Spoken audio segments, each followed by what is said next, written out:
I'm thinking, what am I doing here? Like, this is insane. That's why they say business deals happen on the golf course. That's how I keep it very homegrown Zambian, because there's always a story behind it. 3, 2, 1, rolling. Kaajal, it's good to have you here. We've been speaking about doing this for months and months and months. So great to have you and welcome to the PodHous. Thank you. Thank you so much for having me.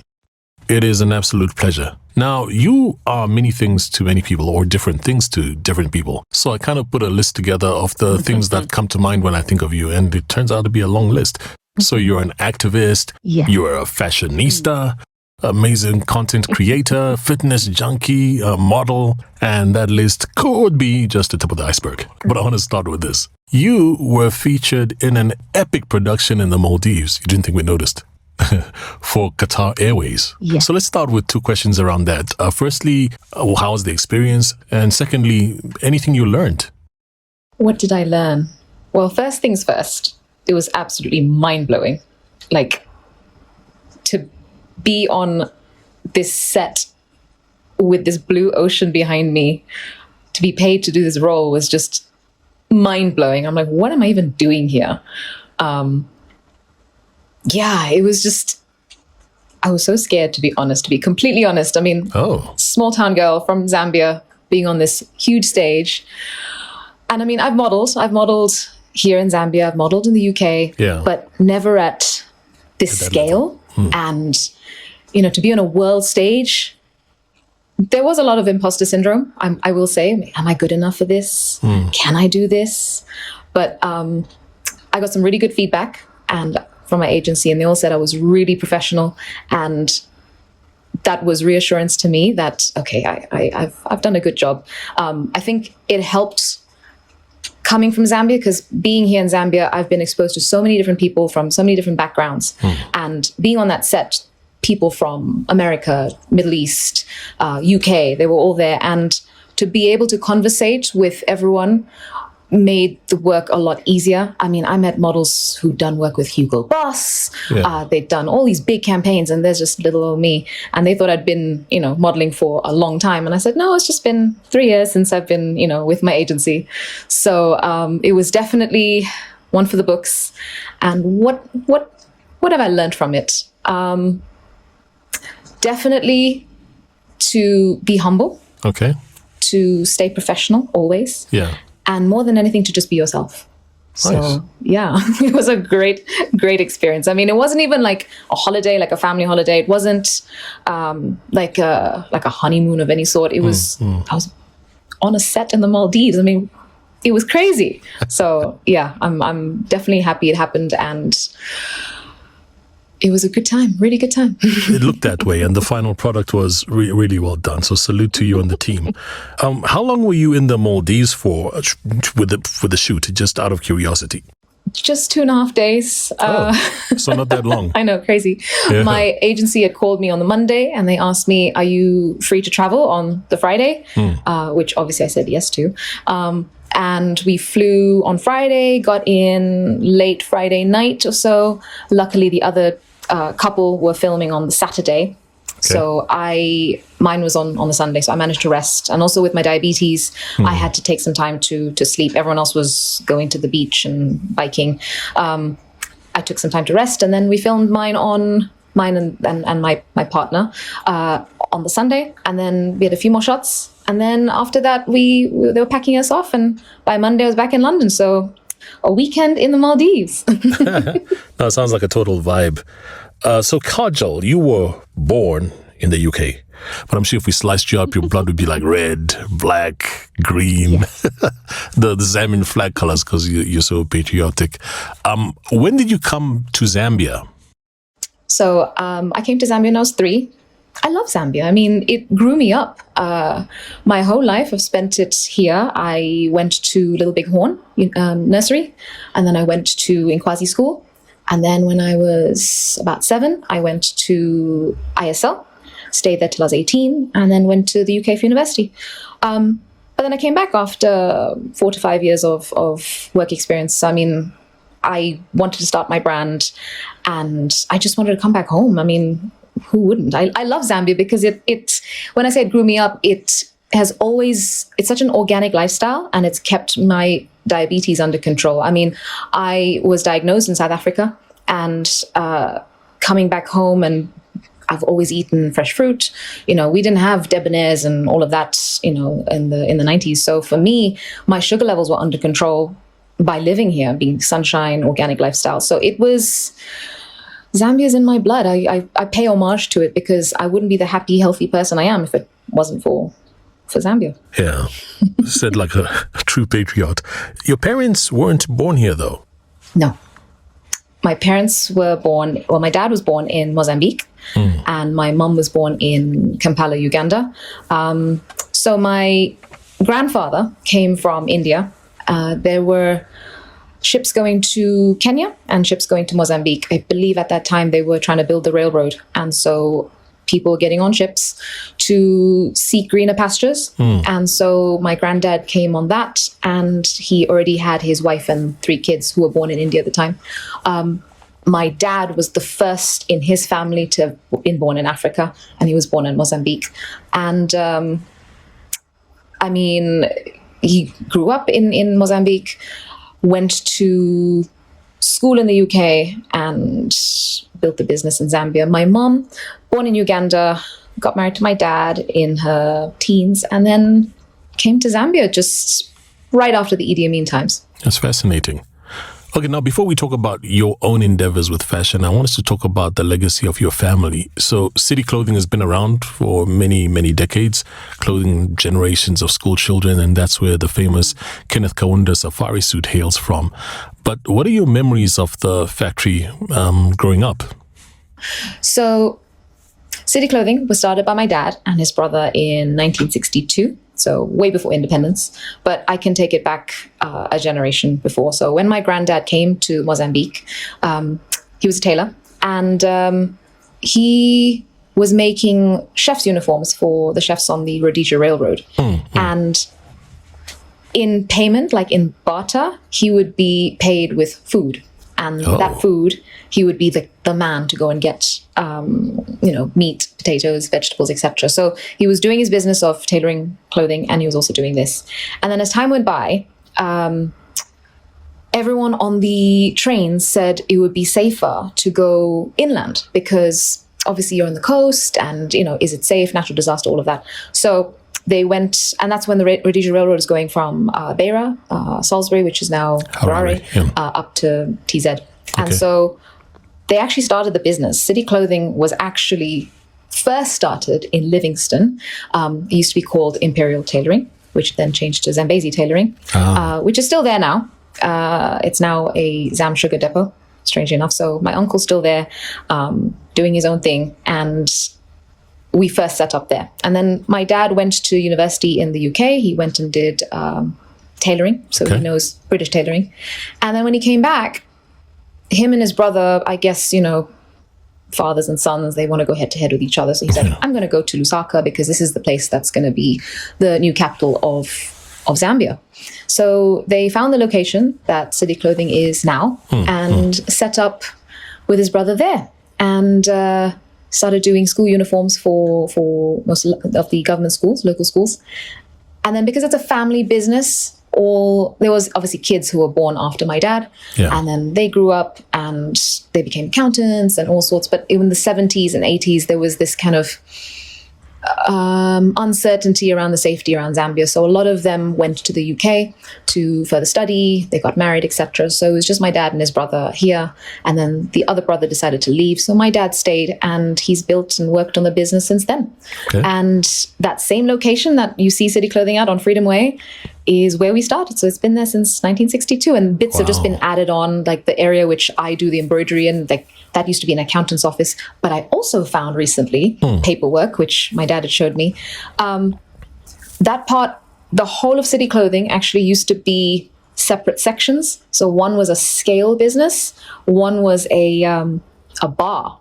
And so my section, which has the embroidery department, was actually called the Flamingo Bar. So it's really strange that there's all these different stories behind City Clothing, but now that whole location's been added on little bits, and that's what you see now when you come in to get your uniforms. Wow. So it's been like part of your story since birth. And yes, I've grown up my whole life in that factory. I mean, if we were like most kids would, like in the afternoons after school, would just be at home playing with their friends. No, we went to the factory. Like my friend Abigail would come over and we'd play in those bales of fabric and we'd pretend like this is like our bedroom and this is our kitchen. And like we just, play and our imaginations went wild. So for me, growing up in those bales of fabric, hearing all the machines, the smell of like, fresh or old fabrics, it's just all I knew. And that's definitely played a part in my dreams and what I want to do. But also that just shaped me. I mean, watching my dad, this man who his whole passion, it's just his whole life. And watching him build something from scratch as an entrepreneur and really serve a nation with something that everyone needed, it's just been so phenomenal to watch. I mean, most people see Gary Vee and all these guys online saying, be obsessed with what you want to do. I've seen it since the age of 3 or 3 months, but I mean, it's too young to really realize that. But I've seen it from that age. And so it's in my blood to just be that way. I don't know any other way to be. Yeah. All right, Kaajal, tell me, the Kenneth Kaunda safari suit and city clothing, those two entities are interlinked. How much do you know about how the safari suit came about? I have a very funny story about this. I was just chatting to Dad at lunch about this. So he decided to wear his safari suit when he went to the golf course. Now, he's an avid golfer and he played his game and he changed into a safari suit. Now, bearing in mind, city clothing is always made straight lined and very like straight cut, like collared shirts and tops. So he would make a short sleeve collared pocketed top, which was the safari suit. It's also slightly Indian as well in terms of design because it's like a narrow neck, but they change it to a collar. And the fabric we used was a very light, I think the fabric actually came from India where we would have sourced it from. And so he played his golf game, changed it into his safari suit. And then in the 80s, 70s and 80s, Dr. Kenneth Kaunda would frequent the golf club. He was there quite often. And he saw my dad wearing what he was wearing and he's like, I like that. And we designed them. I mean, I know it's crazy because at the factory, I've seen old papers. It says Dr. Kenneth Kaunda from State House with his measurements signed there. I mean, it's pretty cool. So, yeah. Wow, so your dad was the OG. Dad wore it first. That's fascinating. But while we're on the topic, what's your view on this whole story of the Kenyan parliament and this ruling about banning the KK safari suit in parliament? I mean, I don't know if they've updated it, but last I saw when the story popped was that they were banning it in parliament. So my personal opinion is that they want to keep the KK suit for those at presidential level. I mean, I'm a huge believer that if you're going to wear garments from your country to represent your culture in parliament, you should. I mean, it really should. I mean, totally. That is something that you should be proud of. But I have a funny feeling that the guys who are higher in power want to keep themselves wearing what Dr. KK would wear because it's presidential level, and everyone else who's a delegate or just part of parliament should be wearing a suit. I mean, I would think like, why not wear a Chitenge suit or why not wear, kente cloth or whatever it is, but it doesn't have to be a KK suit. But if it's something that represents your culture, by all means you should. So, I mean, I've read these articles, they say it's 50-50, but I think it's that. I think they're trying to separate between, presidents and anyone else. It's a unique perspective. I never thought of it like that. All right, now let's zero in on you. Please tell us a bit about your brand, about KC brand. So KC brand has changed a lot over the years. I mean, I'm wearing a piece of mine right now. Yeah. But we first started with tailor-made suits. I was making them here in Zambia. I would take Chitenge and I would put it either on the lining, British tailoring, of course, because I was making everything in city clothing. And I wanted it to have a touch of Africa and particularly Zambia. But then when I got stuck in the UK during the pandemic, as a creative, I was losing my mind. I was like, I need to create something, but how do I do it? Because I'm so hands-on with the tailors at the factory. What do I do?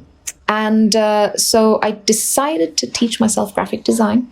Okay. And I obviously miss Zambia so much. I really like the Chitenge print. And I found I'd taken pictures of certain prints that I loved. So I played around with them and I created my own, i.e. this, and played around with the colors. And I worked with a factory that I found in Europe who was able to make smaller runs for me so I could still test the market. Okay. And I noticed during the pandemic, everyone was wearing like leggings, hoodies, just comfortable clothing. And I was like, why can't I just put my print on that? Because it's so boring wearing just a plain black, I mean, I'm wearing plain black leggings right now, but especially when I was in the UK, I was missing home so much. And I was at a point where if I'm going to wear a hoodie, I'm not going to wear a hoodie from, a high street retailer. I would rather something from home. And if someone had to ask me, what are you wearing? I'd say I'm wearing my country on my back because I missed home so much. So played around with colors, put it onto sportswear. I didn't even realize I was doing sportswear at the time. I was just making comfortable clothing. Yeah. And that's what slowly morphed into what I now call Afri-Leisure. So athleisure with an African touch. And I made sure that everything is stretchy, it's comfortable, because that was a huge thing to me. I mean, I love chitenge, but it's stiff, and I wanted to make sure that I was able to stretch it, but it would keep me warm in cold weather, but it would allow me to sweat and absorb, like it's got wicking to absorb the sweat in warm weather. And slowly, I started just testing other products and went into, men's shorts, women's sports bras, and it tied in really well with my love for going to the gym, because as a diabetic, I've always worked out. And to finally wear my favorite clothing that has print, I mean, I've not seen it before. So I just started creating what I wanted to see, and that's what KC brand is now. Fantastic. I've personally been following your brand and your work on social media since I think I saw the DJ duo Creative Natives rocking the brand, the caps and the hoodies, and that's part of their signature. But now I notice you've expanded on to other things like bikinis and such with intriguing names within that range. So, we'll talk about that. The one thing that's unique about your brand is the colors. Maybe you could tell me a bit about that, the patterns as well. Okay, so every color is based on Zambian nature. Again, I missed the organic lifestyle of Zambia, and nature is a huge healer to me. It keeps me calm. In Zambia we have blue skies and, so much greenery. So I was like, how do I bring that to me here in the UK? So for example, the purple here is jacaranda. And the first thing I think of is the street outside Pamodzi where it's just a carpet of jacaranda flowers. And it's like a warm purple. So that's the purple. The beige is the baobab tree, as mighty as the baobab tree. And I'm actually working on a new collection and the whole thing is beige. So also because right now in fashion, everyone's loving like the nude browns and light browns. So I was like, if I'm going to do like a nude light brown collection, it's going to be, and this is spoiler alert, it's going to be it, then I might as well use the baobab beige. And the green, it's based on the grass. Like we have so much greenery and so much like landscape here. It's the mopani tree, it's our grass, it's the leaves. So every color is Zambian flora and fauna. Naming. So this whole collection, I called it Zikomo because during the pandemic, we all know Zikomo means thank you. Thank you, yes. Now, yes. I wanted to have it's a two-way thing. So during the pandemic, I felt like a lot of my community may have thought I just left Zambia. Like, she left, she's gone to the UK. Little did anyone know, I just couldn't come back because of red lists. So during that time, obviously everyone had lost someone. It was a very trying time. People had gone into themselves. And I really wanted to play on the ideas like, well, what are you thankful for? Zikomo, it's not just thanks, but what are you grateful for in life? And it was also my way of saying to my community, thank you for waiting for me while I pivoted, because I needed to pivot during the pandemic. I mean, I've gone from suits to sportswear in a different country, so now I'm at a stage on this elongated trip where I'm actually able to bring my products back home. But during that time, that's the reason why I call the collection Zikomo. And the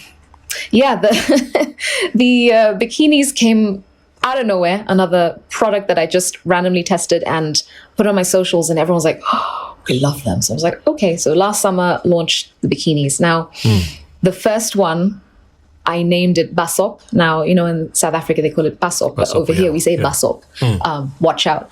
Because I wanted women to feel that when they wear it, they look so hot, like so good, that people are like, oh, watch out, Basop, like she's hot stuffs. There's another one called Shua, meaning Shua, she's nice, Oh, okay. And then the pink one, I actually love. Again, there was no print on it, no Chitenge print, or reinterpreted Chitenge print is what I call it. Solid pink based on the bougainvillea flower we get here. One of my favorites too. And I put on my stories, and every girl on my story was like, we want that pink. So I called it Ndalama because money. You're so hot, you look like money. Okay. So that's what each and every name is. It's something colloquial, something that we all know in our own little way. And if you're a Zambian in the diaspora and you see the products, you'll be like, oh, I have a story. I know why that's called that. Or you'll have a story behind it. Whereas if you're not from Zambia, you wouldn't necessarily know, but you might just like the color. You might just like the print. So I just wanted to bring a piece of home to those who miss it out in the diaspora. Now, one thing you've just spoken about is essentially pivoting, because you moved from doing one thing to another. And there are many entrepreneurs who might need to do like a self-audit and pivot in their own businesses to see if there's potential to grow in that way, to kind of move from doing one thing to another. What kind of advice would you have regarding pivoting? So pivoting for me wasn't a real choice. It was necessity. It was a lifeboat for me. I really needed to move. I needed to make a change. So it's not like it was a choice for me. Okay. I say to young entrepreneurs, if what you're doing is not working, then you definitely have to move. I'm not saying mine wasn't working, but it wasn't working when I was in the UK. It didn't make sense. It was expensive. I mean, why am I making suits here to be sent that way? But if you've got a business that is running, keep building it and keep panel beating it as you go along, and be open to those not necessarily within your direct audience. Because if you can cross grow, you're going to open up to a whole new audience completely. But before you do, you have to have your foundations in place. Yeah. But pivoting, I mean, I don't know, I'm just saying, if you run a car business, you could technically go into a pancake business too. I mean, or a food business, which is like right next to each other, because people, while they're waiting for their car, they can go and get food. But don't go into, I don't know, clothing and then say, I want to do hair. I mean, you think they're the same, but it doesn't really make sense, meaning hairstyling. Okay. It just... So you have to be strategic in a sense. It depends on the person as well. It depends on how courageous and bold they are. It depends on who you know as well, because if you have people who are already asking you for things, like, always be open to what the universe and those around you are asking you. If they keep asking you for something when you're doing something else, cater to them, because even if you have one or two customers and you do it really well, and it might be something different to what you're used to doing, but you have the means to do it. Firstly, you have to have the means.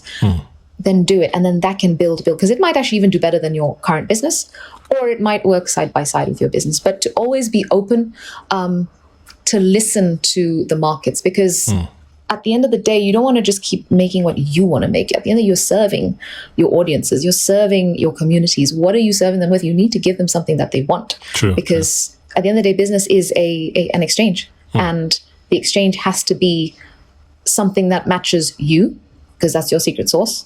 But at the same time, it has to be what people need. You're right. Business is about providing value. Now let's talk about Zambia's once vibrant textile industry. Yeah. What do you think went wrong? Because we used to be doing things, but now that's no longer the case. You're plugged into fabrics and fashion and textiles. What can we do to switch things around? So I think we could still do such an amazing job by having our own ginneries in Zambia. I mean, I know in the 70s we did. I mean, again, old papers from City Clothing. I've seen KTZ, Kafue Textiles, Mulukushi Textiles. My dad would only buy and support local. Okay. And we were one of the biggest buyers of all the fabric that we were making here. But there was like far and few. There was us and maybe like Serios, who were buying in bulk. Okay. I don't think we had the economies of scale to sustain the business, which I think we have the minds to do it now. But I think back then, I don't think we were able to grow enough cotton. Maybe we didn't have the right skill set.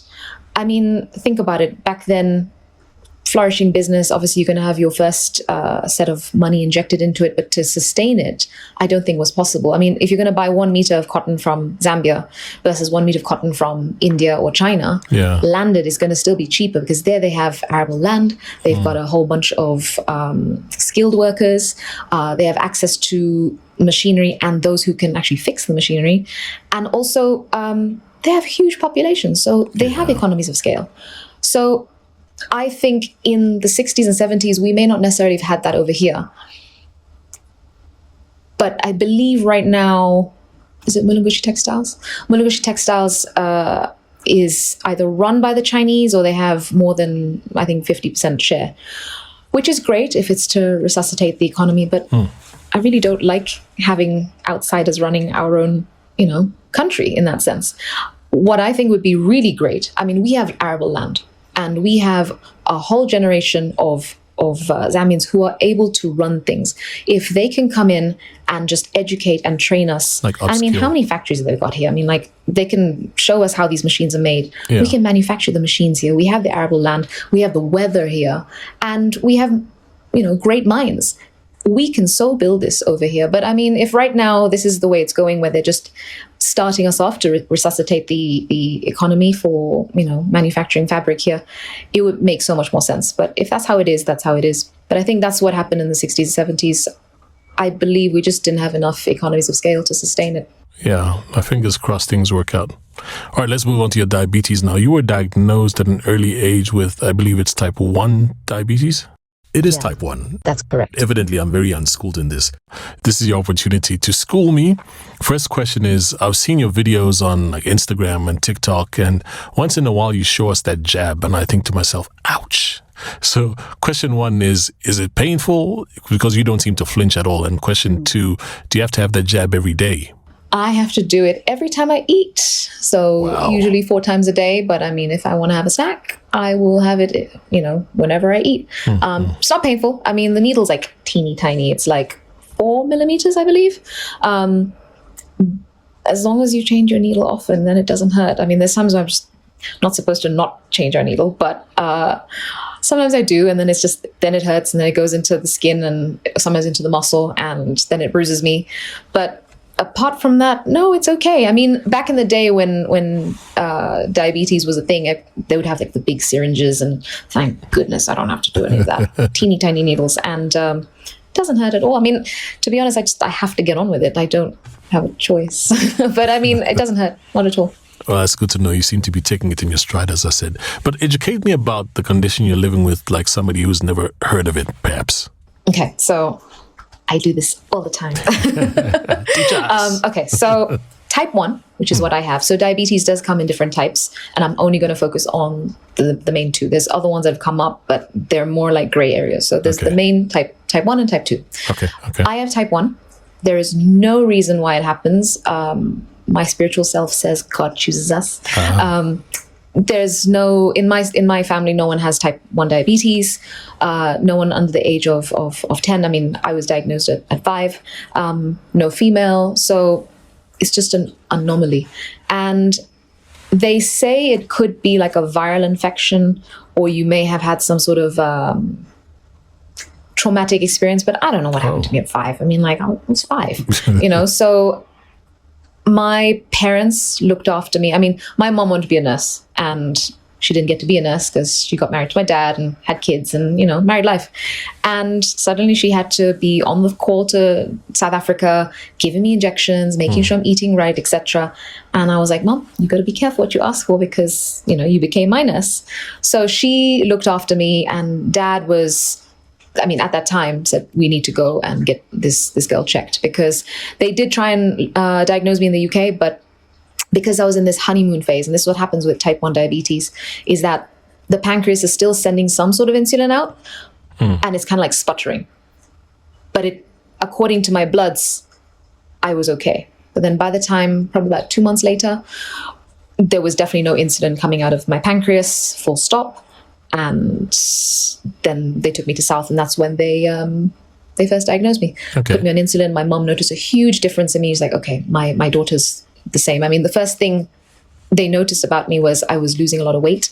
I was weeing a lot, and I was very temperamental, very like judgy. I'm sorry, not judgy, clingy to my mom. I mean, it was my sister's wedding at the time, and all my cousins were playing, and I just didn't want to go out. I was just holding on to my mom. And I was like, why is my daughter being this way? And like, a mother's intuition is always, she's like, there's something wrong. As soon as they put me on insulin, like I was playing, I was my happy self. She's like, my daughter's back. So type 1, there is absolutely no insulin being produced, has to be injected, and it's not got to do with genetics or lifestyle. Yeah. Type 2, which is what is the most prevalent in the world right now. So out of all diabetics in the world, they say only 2% are type 1. The rest out of all diabetics would be type 2. And that's because of lifestyle. So if you are not active, you're eating junk food, just a sedentary lifestyle, you're going to, and they say, so in communities of color, so Black, Indian, Hispanic, and if you have a wide waistline, you're more likely to be diagnosed with diabetes, especially later in life. But what's happening, and what I've been noticing now, is there's this new young generation who have a little bit more disposable income compared to their grandparents and parents. So they'll go out and eat junk food. Also, it doesn't really help, like on TV and things, they're advertising, energy drinks and, Debonair's, KFC, all of that. No offense to these companies. But because they have more disposable income compared to their forefathers, on their Instagrams and their TikToks, they're showing, oh, I'm eating this, I'm drinking this, because it's cool. And it kind of shows that it's a rich lifestyle. But I say, I've lived a whole organic lifestyle. I've eaten apples and literally just picked fruits off the tree at home. That's a rich lifestyle because it's given me years on my life. But people don't realize that the sweets and the junk food and all of that is adding on to your propensity to be diabetic at a later stage. And what's happening, what would happen at the age of 50 or 60 is now happening at 18, 19, 20. Because no one's educating, no one's talking about it, there's no awareness around it. So when you go to the doctor to get your bloods done, they'll check for everything except for blood glucose. And I think if I've got the stats right, it's in the top 10, diabetes in the top 10 of biggest disease killers in the world. I think it's number 6. Okay. And it's a huge epidemic. And in the few times I've come back and forth to Zambia, in the 10 years I've been here, every second person is asking me about diabetes, and this is type 2, and it's so reversible, especially when here in Zambia we have such an organic lifestyle. It's so easy to go outside for a run. It's so easy to eat healthy. It's so reversible. So there's definitely a huge epidemic in diabetes, type 2, but it can definitely be reversed, and people get healthier so easy. Yeah, thanks for the insight. Learning a lot.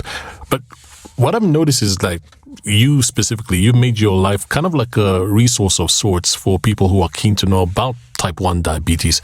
You've got a separate Instagram account, for example, which is showing how you're living with type 1 diabetes. And I also see every once in a while you're speaking to audiences regarding this, and there's your book.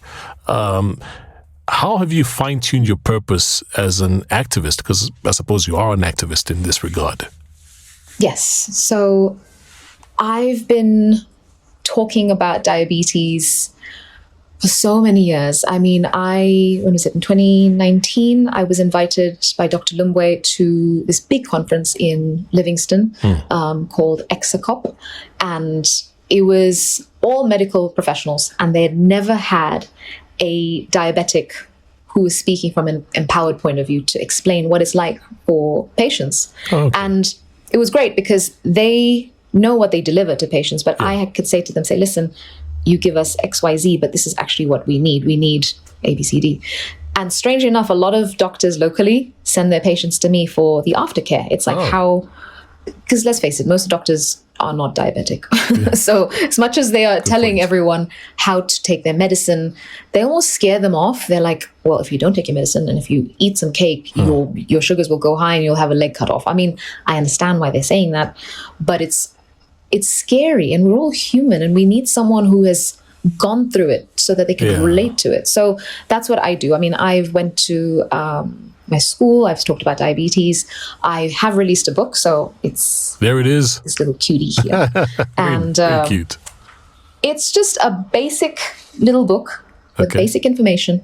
He's a jelly bean. Jelly beans full of sugar, and he goes on a journey to figure out how to handle he's just been diagnosed, so how to handle his diabetes and live his bestest life. So he goes through a little forest and he meets an insulin pen, carb counter, a blood glucose checker. And it was just a good way for me to share basic information, not just to kids, but also to caretakers of. Because again, those who are around diabetics also don't know how to handle things. They don't know why their brother, daughter is irritable. They don't understand why what is a high sugar? What does it do to your body? So me, as a person who's lived through it for 20, 30 plus years, I know what it feels like. And this character, I mean, it starts off with him feeling really sad that he can't eat a piece of cake at a birthday party. That's me. Like, I've been through that. Growing up, there was so many, I mean, I didn't feel it at home. To be honest, my parents made me feel like I was golden child, and I believe every parent's going to make their child feel that way. But when I stepped out of my house and I went to a birthday party, and I remember my mom was explaining to the other girl's mom, saying, this is my daughter's sandwich and crisps, etc. I saw the other kids looking at me, and that's when I realized I'm different. And it was a hard lesson, and I don't want another generation to go about feeling there's something wrong with them, because there isn't. I mean, diabetes is not even a disease, it's a condition, it's a part of life. And if we know how to handle it, I really believe there'll be a day when we can either eradicate it, or there's going to be ways where it's just normal. And so right now I'm doing a lot of work with my advocacy here in Zambia, trying to do a lot of workshops. So I did a workshop a couple of weeks ago where the mums of diabetics met up, because that's a different stress in itself. So they met up, and I'm trying to do more workshops where diabetics can meet up and talk about mindset. We can talk about how to check your bloods, the types of food to eat. And it's through my life. I mean, as I said, I don't want another generation to go through, I'm not saying I went through a bad time, but the things I learned over so many years, why should other people go through that over their many years when they can live a full life? Because I do so much. I mean, modeling to designing to traveling, nothing has stopped me. Diabetes hasn't stopped me. So nothing should stop someone who's being diagnosed. And there's a lot of stigma around it, a lot of people feel like when they've been diagnosed with diabetes, it's like, oh my God, it's a death sentence. I've heard so many stories. It's like, oh, if you've been diagnosed, you can't have children. Don't get married to that person. There's so many, like, especially in communities of color, and that's who I'm focusing on. They're just irrational thoughts around diabetes. And unfortunately, because it's gotten to a stage where there's not enough awareness, so then people get to their diagnosis late. And by the time it's too late, then they're having, legs cut off and fingers cut off. Then people see it as a devil's disease. They see it as a very scary, place, and then we don't talk about it because we don't have the resources to bring awareness. And that's why I want to be a resource, because then I always say it's like a cut. If you don't bring a cut to air, it's not going to heal. So the less we talk about it, the less we're going to heal it in our communities. So the more we talk about it, people are like, actually, no, it's not a devil's disease, or it's not a death sentence. Actually, it's manageable, because if she can do it, so can I. And that's my aim. I want us to be able to live fully with anything, any limitation, not even diabetes, just to live full lives despite anything coming towards us. Yeah.